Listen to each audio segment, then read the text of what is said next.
Thank you. ಕೂತ್ಕೊಳ್ಳಿ, ಇಲ್ಲಿ ನೋಡಿ.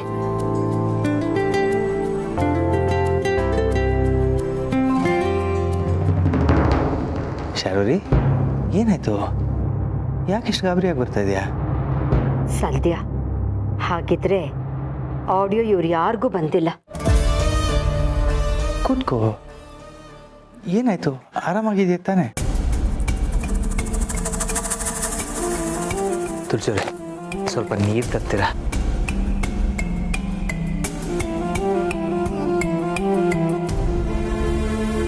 ಯಾಕೆ ಶಾರ್ವರಿ? Anything wrong?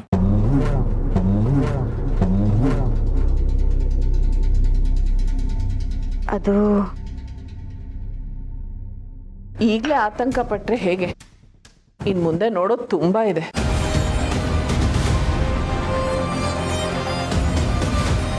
ತುಳಸಿಯವರೇ, ಏನು ಹೇಳ್ತಿದ್ದೀರಾ ನೀವು?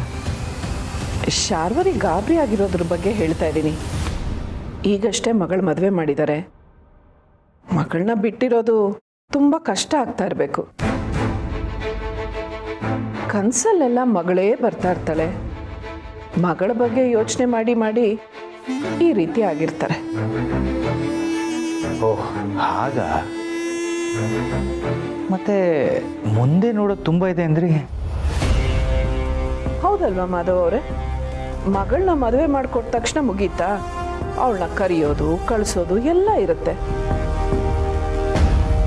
ಅದಾದ್ಮೇಲೆ ಬಾಣಂತನ, ಆಮೇಲೆ ಮಗು, ನಾಮಕರಣ, ಇದನ್ನೆಲ್ಲ ನೋಡೋದು ತುಂಬ ಇದೆ ಅಲ್ವಾ? ಕರೆಕ್ಟಾಗಿ ಹೇಳಿದ್ರಿ. ಇದಕ್ಕೆಲ್ಲ ತುಂಬ ಯೋಚನೆ ಮಾಡಬಾರ್ದು. ಬಂದಿದ್ದನ್ನೆಲ್ಲ ಖುಷಿ ಖುಷಿಯಾಗಿ ರಿಸೀವ್ ಮಾಡಬೇಕು.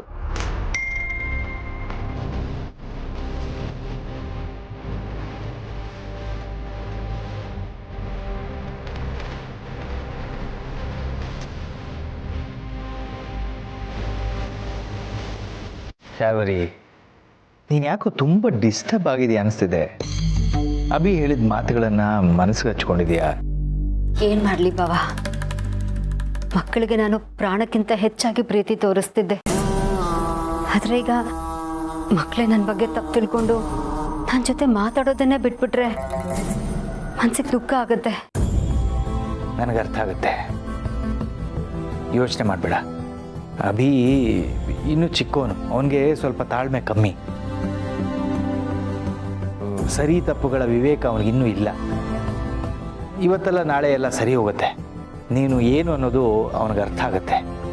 ನೋಡು, ಅವನೇ ಬಂದು ನಿನ್ನ ಹತ್ರ ಮಾತಾಡಿಸ್ತಾನೆ. ಇವಳು ಏನು ಅನ್ನೋದು ಅರ್ಥ ಆಗಬೇಕಾಗಿರೋದು ಅಭಿಗಲ್ಲ ಮಾಧವ್ ಅವರೇ, ನಿಮಗೆ. ಶಾರ್ವರಿ ಏನು ಅನ್ನೋದು ಅರ್ಥ ಆಗ್ತಿದ್ದ ಹಾಗೆ ಅಭಿಗಿಂತ ಜಾಸ್ತಿ ಕೋಪ ನೀವೇ ಮಾಡ್ಕೋತೀರ. ಯೋಚನೆ ಮಾಡಬೇಡ ಶಾರ್ವರಿ. ಅಭಿ ತಾನಾಗಿ ನಿನ್ನ ಹತ್ರ ಬಂದು ಮಾತಾಡೋ ಹಾಗೆ ನಾನು ಮಾಡ್ತೀನಿ. ಆ ಜವಾಬ್ದಾರಿ ನಂದು. ಓಕೆ?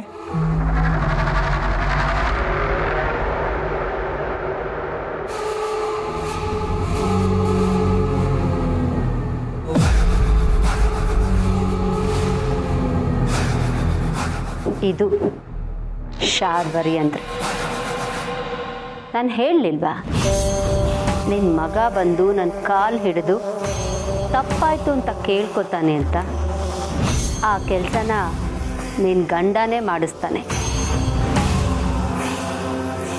ಮತ್ತೆ ಮತ್ತೆ ಹೇಳ್ತಾ ಇದ್ದೀನಿ, ಈ ಶಾರ್ವರಿನ ಸೋಲಿಸೋದು ಅಷ್ಟು ಸುಲಭ ಅಲ್ಲ.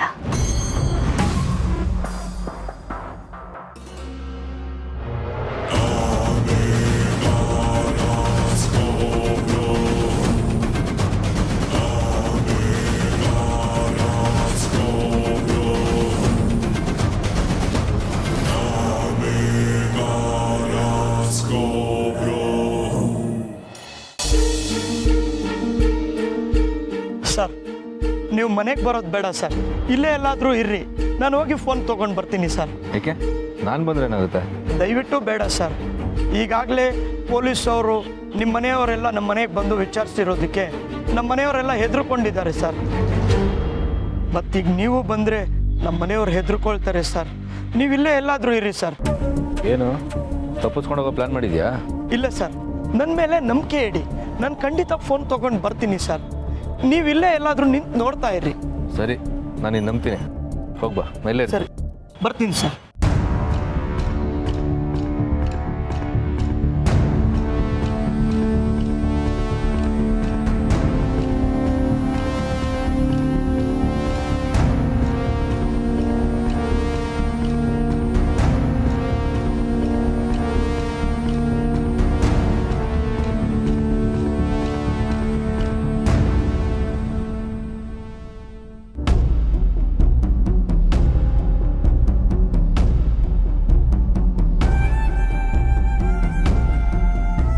ಇವನು ಸ್ಟೇಷನಿಂದ ತಪ್ಪಿಸ್ಕೊಂಡೋಗಿರೋ ರೌಡಿ ತಾನೆ?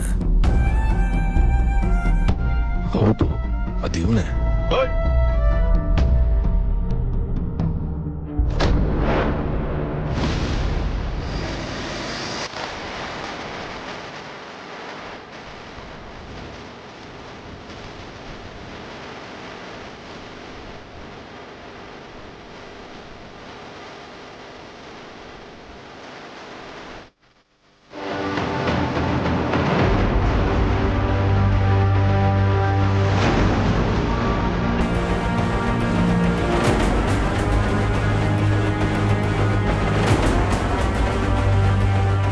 ಎಂಥ ಕೆಲಸ ಆಗೋಯ್ತು, ತಪ್ಪಿಸ್ಕೊಂಡು ಹೋಗ್ಬಿಟ್ಟನಲ್ಲ. ಅಂದರೆ ಆ ರೌಡಿ ಈ ಊರಲ್ಲಿ ಇದ್ದಾನೆ ಅಂತ ಆಯಿತು. ಮೋಸ್ಟ್ಲಿ ಅವ್ನ ತಂದೆನ ಎನ್ಕ್ವೈರಿ ಮಾಡ್ತಿರೋ ವಿಷಯ ಗೊತ್ತಾಗಿರ್ಬೇಕು ಅನ್ಸುತ್ತೆ. ಎಲ್ಲೋಗ್ತಾನೆ? ತಂದೆ ಭೇಟಿ ಮಾಡೋಕ್ಕೆ ಬರಲೇಬೇಕು.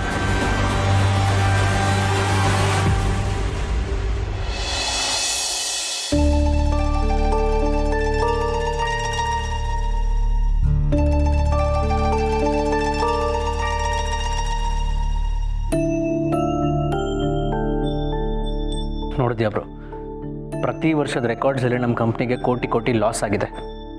ಜೊತೆಗೆ ನಮ್ಮ ಕಂಪ್ನಿಗೆ ಕೆಟ್ಟ ಹೆಸರು ಬೇರೆ. ಎಷ್ಟೋ ಸಲ ಕಂಪ್ನಿ ಲಾಸ್ ಆಗಿರೋದಕ್ಕೆ ನನ್ನ ನಿನ್ನ ಮಧ್ಯೆ ಮನಸ್ತಾಪ ಆಗಿದೆ. ಅದಕ್ಕೆಲ್ಲ ಕಾರಣ ಚಿಕ್ಕಮ್ಮನೇ. ಹೌದು ಅಭಿ, ಇದಕ್ಕೆಲ್ಲ ಅವರೇ ಕಾರಣ. ಅವರಿಂದ ಆಗಿರೋದು ಮೋಸ ಒಂದ ಎರಡ. ಅವರಿಂದ ಈ ಮನೆ ನೆಮ್ಮದಿನೇ ಹಾಳಾಗೋಯ್ತು. ನೀನಂತೂ ತುಂಬ ಅಪ್ಸೆಟ್ ಆಗಿದೆ ಬ್ರೋ.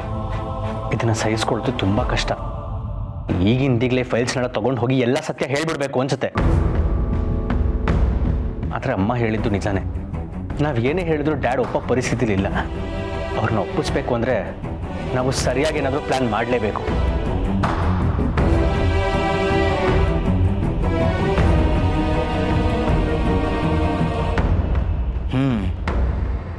ಇಬ್ಬರು ಆಫೀಸ್ ಕೆಲಸದಲ್ಲಿ ಬ್ಯುಸಿ ಇದ್ದೀರಾ ಅನಿಸುತ್ತೆ. ಏನೋ ಸೀರಿಯಸ್ ಆಗಿ ಫೈಲ್ಸ್ ನೋಡ್ತಾ ಇದ್ದೀರಾ. ನಾನು ಡಿಸ್ಟರ್ಬ್ ಮಾಡ್ತಾ ಇದ್ದೀನಾ?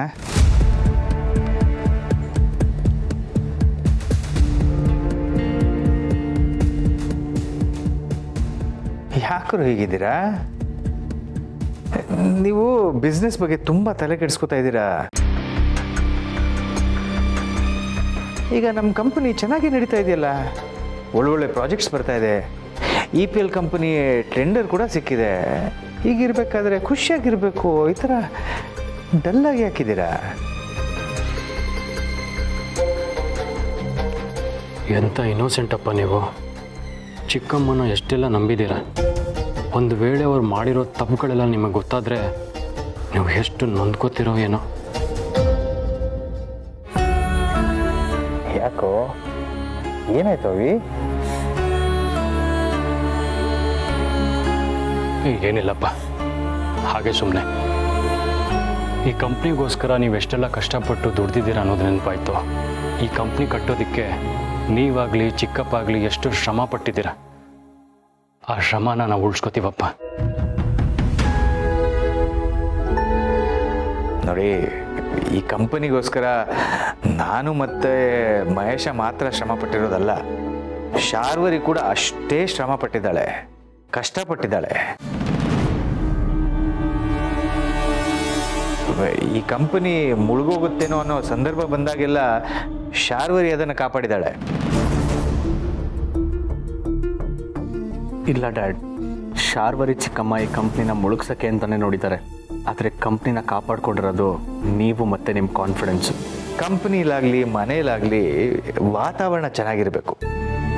ಆ ವಾತಾವರಣ ಚೆನ್ನಾಗಿರ್ಬೇಕು ಅಂದರೆ ನಮ್ಮ ಮನಸ್ಸುಗಳಲ್ಲಿ ಯಾವುದೇ ಥರದ ಗೊಂದಲ ಇರಬಾರ್ದು. ಮನಸ್ಸು ಹಗುರ ಆಗಿರಬೇಕು.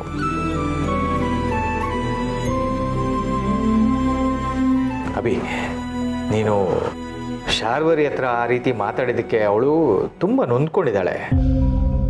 ಹೋಗಿ ಅವಳನ್ನು ಒಂದ್ಸಲ ಮಾತಾಡಿಸು ಪ್ಲೀಸ್.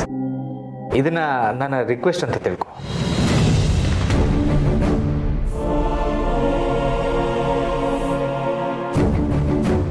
ಹೌದು ಅಭಿ, ನಿಮ್ಮಪ್ಪ ಹೇಳಿದ ಮಾತನ್ನು ಕೇಳು.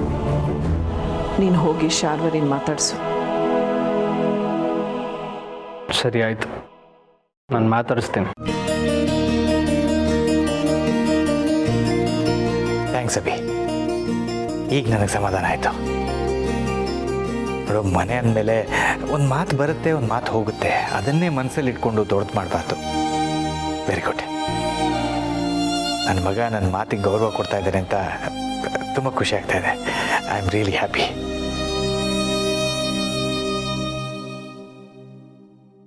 ಅಮ್ಮ, ಡ್ಯಾಡ್ ಮಾತಿಗೆ ಒಪ್ಕೊ ಅಂತ ಯಾಕೆ ಹೇಳಿದ್ರಿ? ನಿಮ್ಮಪ್ಪ ಎಷ್ಟು ಖುಷಿಯಾಗಿ ಹೋದ್ರು ನೋಡಿದ್ಯಾ?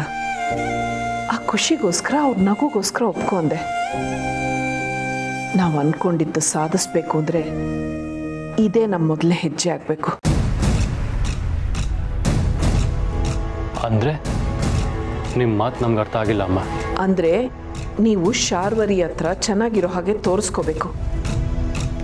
ಮಾತುಗೂ ಅವಳ ಮೇಲೆ ಕೆಂಡ ಕಾರ್ತಾ ಇದ್ರೆ ನಿಮ್ಮಪ್ಪನಿಗೆ ಅವಳ ಮೇಲೆ ಸಿಂಪತಿ ಬರುತ್ತೆ ಹೊರತು ಅವಳು ತಪ್ಪು ಮಾಡಿದ್ದಾಳೆ ಅಂತ ಅನಿಸೋದೇ ಇಲ್ಲ. ಆದರೆ ಇಷ್ಟೆಲ್ಲ ಆದಮೇಲೆ ಅವ್ರ ಹತ್ರ ಮಾತಾಡೋದು ಹೇಗೆ? ಅವ್ರಿಗಿರೋ ಕೆಟ್ಟ ಉದ್ದೇಶನ ನೆನೆಸ್ಕೊಂಡ್ರೆ ಅವ್ರ ಮುಖ ನೋಡೋಕ್ಕೂ ಇಷ್ಟ ಆಗಲ್ಲ. ಬೇರೆ ದಾರಿ ಇಲ್ಲ ಅಭಿ.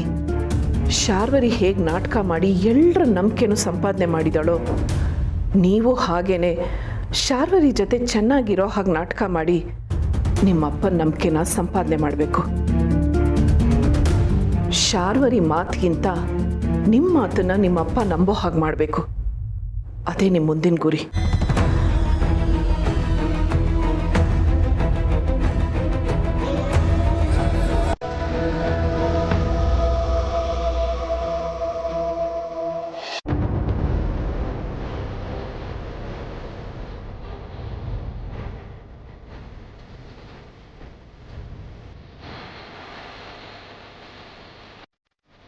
ಇದೇನು ಸರ್, ನನ್ನನ್ನು ತಪ್ಪಿಸ್ಕೊಂಡು ಹೋಗ್ಬೇಡ ಅಂತ ಹೇಳಿ ನೀವೇ ಎಲ್ಲ ಹೊರಟೋಗಿದ್ದೀರಾ? ಅದು ರೌಡಿ ಏನಿಲ್ಲ ಬಿಡು. ಫೋನ್ ಸಿಗ್ತಾ? ಹಾಂ ಸರ್, ಇದೇ ಫೋನಲ್ಲಿ ವಿಡಿಯೋ ಮಾಡಿದ್ದು ನೋಡಿ ಸರ್. ಇದೇನಿದು ಫೋನ್ ಆನೆ ಆಗ್ತಿಲ್ಲ? ಹೇಳಿದ್ನಲ್ಲ ಸರ್, ಇದು ಅವತ್ತೇ ನೀರಲ್ಲಿ ಬಿದ್ದೋಯ್ತು. ಅವತ್ತಿಂದ ಆನೆ ಆಗಿಲ್ಲ. ಸರಿ, ಈ ಫೋನು ನನ್ನ ಹತ್ರನೇ ಇರಲಿ. ಕೆಲಸ ಎಲ್ಲ ಮುಗಿದ್ಮೇಲೆ ವಾಪಸ್ ತಂದು ಕೊಡ್ತೀನಿ. ಸರಿ ಸರ್. ಖರ್ಚಿಗಿಡ್ಕೊ. ಸ್ನೇಹಿತರೆ, ಇನ್ನೊಂದು ಫೋನ್ ಇದೆಯಾ? ಹಾಂ ಸರ್, ನನ್ನ ಹೆಂಡತಿ ಫೋನ್ ಯೂಸ್ ಮಾಡ್ತಾ ಇದ್ದೀನಿ. ನನ್ನ ನಂಬರ್ ಇದೆ ಅಲ್ವಾ? ನಿಮ್ಮ ನಂಬರು ಇಲ್ಲ ಸರ್. ಫೋನ್ ಕೊಡು.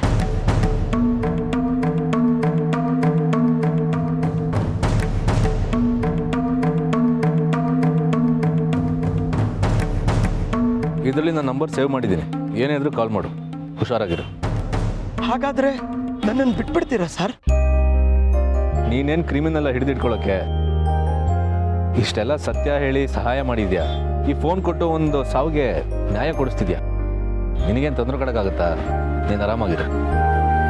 ಆದರೆ ಕೋರ್ಟ್ಗಾಗಲಿ ಸ್ಟೇಷನ್ಗಾಗಲಿ ನೀನು ಬಂದು ಸ್ಟೇಟ್ಮೆಂಟ್ ಕೊಡೋ ಪರಿಸ್ಥಿತಿ ಬಂದರೆ ನೀವೇನು ಯೋಚನೆ ಮಾಡಬೇಡಿ ಸರ್, ನಾನು ಖಂಡಿತ ಬಂದೇ ಬರ್ತೀನಿ. ನೀವು ಇಷ್ಟೆಲ್ಲ ಕಷ್ಟಪಟ್ಟು ಒಂದೊಳ್ಳೆ ಕೆಲಸ ಮಾಡ್ತಿರ್ಬೇಕಾದ್ರೆ ನಾನು ಬರದೇ ಇರ್ತೀನಾ? ಬಂದೇ ಬರ್ತೀನಿ ಸರ್. ತುಂಬ ಥ್ಯಾಂಕ್ಸ್. ನೀನು ಹೊರಡು. ಈ ಕೆಲಸನ ನಾನು ಅವತ್ತೇ ಮಾಡಿದ್ದಿದ್ರೆ ಇಷ್ಟೆಲ್ಲ ಪಜಿತಿನೇ ಇರ್ತಿರ್ಲಿಲ್ಲ. ದಯವಿಟ್ಟು ಕ್ಷಮಿಸ್ಬಿಡಿ ಸರ್. ಆಗೋದೆಲ್ಲ ಒಳ್ಳೇದಕ್ಕೇನೆ. ಮುಂದೇನಾಗುತ್ತೆ ನೋಡೋಣ. ನೀವು ಹೊರಡು. ಸರ್, ಮನೇಲೆಲ್ರಿಗೂ ಥ್ಯಾಂಕ್ಸ್ ಅಂತ ಹೇಳ್ಬಿಡಿ ಸರ್. ನಾನು ಬರ್ತೀನಿ ಸರ್.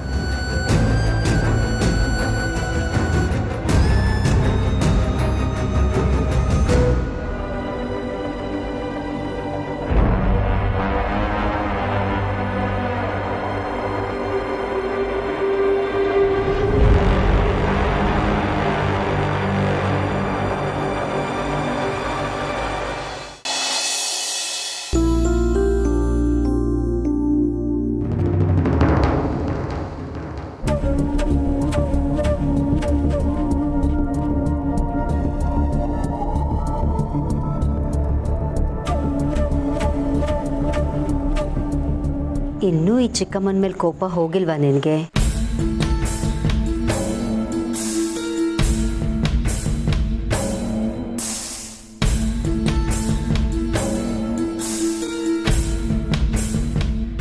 ನೀನು ಈ ರೀತಿ ಕೋಪದಲ್ಲಿದ್ದರೆ ನನ್ನಿಂದ ನೋಡೋಕ್ಕಾಗಲ್ಲ ಅಭಿ. ಆಯಿತು, ನಿನ್ನ ಕೋಪಕ್ಕೆ ನಾನೇ ಕಾರಣ ತಾನೆ. ನನ್ನಿಂದ ಏನಾದರೂ ತಪ್ಪಾಗಿದ್ದರೆ ಕ್ಷಮಿಸ್ಬಿಡು, ಸರಿನಾ?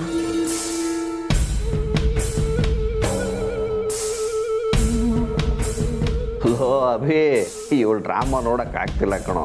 ಕ್ಷಮಿಸಿದ್ದೀನಿ ಅಂತ ಹೇಳ್ಬಿಡು, ಇಲ್ದಿದ್ರೆ ಇದೇ ಡ್ರಾಮಾ ಕಂಟಿನ್ಯೂ ಆಗ್ತಿರತ್ತೆ.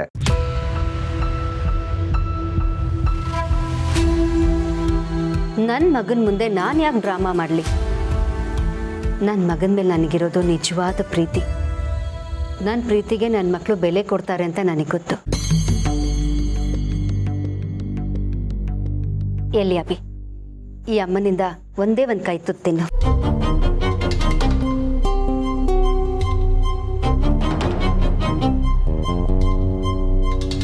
ಮಾಡು.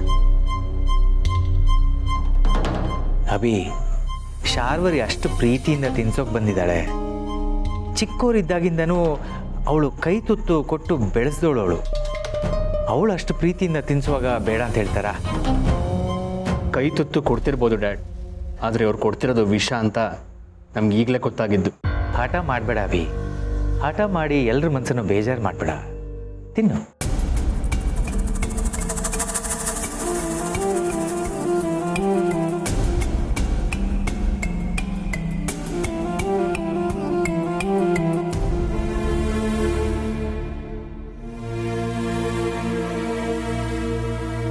ಅಬ್ಬಾ, ಈಗ ಸಮಾಧಾನ ಆಯಿತು.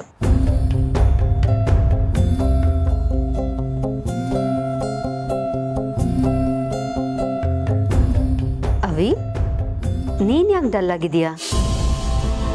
ಮತ್ತಿನೇನು ಶಾರ್ವರಿ, ನೀನು ಅಭಿಗೆ ಮಾತ್ರ ತಿನ್ನಿಸಿ ಅವಿಗೆ ತಿನ್ನಿಸದೇ ಇದ್ದರೆ ಅವನಿಗೆ ಜೆಲಸ್ ಫೀಲ್ ಆಗಲ್ವಾ? ಓ ಹಾಗಾ? ಅವಿ ನನ್ನ ಮೊದಲನೇ ಮಗ, ನಾನು ಅವನಿಗೆ ತಿನ್ನಿಸ್ದೇ ಇರ್ತೀನಾ?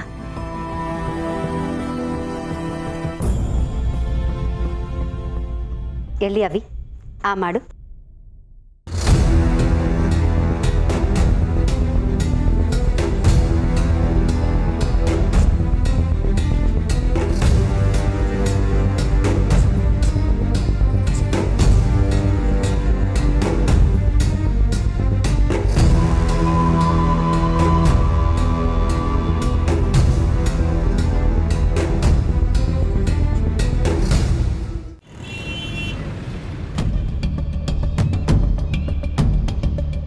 ಬನ್ನಿ ಟೀ ಕುಡಿಯೋಣ. ಇಲ್ಲ, ನನಗೆ ಅರ್ಜೆಂಟಾಗಿ ಕೆಲಸ ಇದೆ, ನಾನು ಹೋಗ್ಬೇಕು. ಏನು ಮಗನ ನೋಡೋಕೆ ಹೋಗ್ಬೇಕಾ? ಏನು ಹೇಳ್ತಾ ಇದ್ದೀರಾ ನೀವು? ಸುಮ್ಮನೆ ಏನೇನು ಹೇಳ್ಬೇಡಿ ಸರ್, ಪೊಲೀಸ್ನವ್ರು ಕೇಳ್ಕೊಂಡ್ರೆ ಅನುಮಾನ ಪಡ್ತಾರೆ. ನಾನು ಸುಮ್ಮನೆ ಹೇಳ್ತಿಲ್ಲ ಅಂತ ನಿಮಗೂ ಚೆನ್ನಾಗಿ ಗೊತ್ತು. ನಿನ್ನ ಮಗ ಇಲ್ಲೇ ಇದ್ದಾನೆ, ನಿನ್ನನ್ನು ಮೀಟ್ ಮಾಡೋಕೆ ಬರ್ತಿದ್ದಾನೆ, ಹೌದು ಅಲ್ವೋ? ಇಲ್ಲ, ಇದೆಲ್ಲ ಸುಳ್ಳು. ಸುಳ್ಳಾಗಕ್ಕೆ ಸಾಧ್ಯನೇ ಇಲ್ಲ. ಯಾಕೆಂದರೆ ನಾನು ನಿಮ್ಮ ಮಗನ ನೋಡಿದೆ. ನಿಮ್ಮ ಮಗ